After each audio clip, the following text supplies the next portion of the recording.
சொல்லக்கூடிய அந்த பிரச்சாரத்தை நீங்க எப்படி பாக்குறீங்க? ஏற்கனவே நல்ல ஒரு பொம்மை முதலமைச்சர், திறமையற்ற முதலமைச்சர், ஒரு கட்சிக்கு தலைவராக இருக்க திமுக தலைவர், அதுவே ஒரு வேதனையான விஷயம் தான். நல்லா சிந்திச்சு பாருங்க. இது எந்த எலெக்ஷன் நடக்குது? இது தமிழ்நாட்டில் யார் ஆட்சிக்கு வரணும், யார் ஆட்சிக்கு வரக்கூடாதுன்னு நடக்கிற தேர்தல். புரிஞ்சுக்கிட்டீங்களா?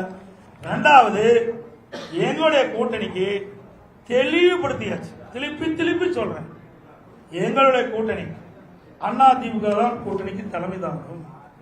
அதிமுக எங்களுடைய கூட்டணி வெற்றி பெற்று அதிமுக ஆட்சி அமைக்கும். இதுக்கு மேல என்ன வேணும்? தேசிய கூட்டணிக்கு எங்களை சொல்றதுக்கு எதுவுமே இல்லைங்க. எங்க மீது எந்த புகாரும் சொல்றதுக்கு ஸ்டாலின் கிட்ட சரக்கு இல்ல. அதனால வேற ஒருத்தர் பிடிச்சிட்டு சொல்லிட்டு இருக்காரு. இங்க ஆளுநர் அதிமுக ஏற்கனவே முடிவு செய்யப்பட்டு விட்டது. எங்களை பத்தி சொல்லுங்க, நாங்க பதில் சொல்ல தயார். முடியலையே, இருந்தா தானே சொல்ல முடியும்.